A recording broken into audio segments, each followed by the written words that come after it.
ซีเกมជាមួយទូតដេវីតទម្ងន់60គីឡូក្រាមគូពិសេស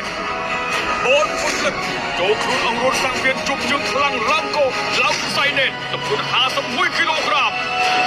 ម្ចាស់មេដាយមាសថ្នាក់ជាតិជួបគ្នាធនវិស្ណុសូមតតាំងក្បាច់អធិរិគីឡូ51លោកពិសិដ្ឋ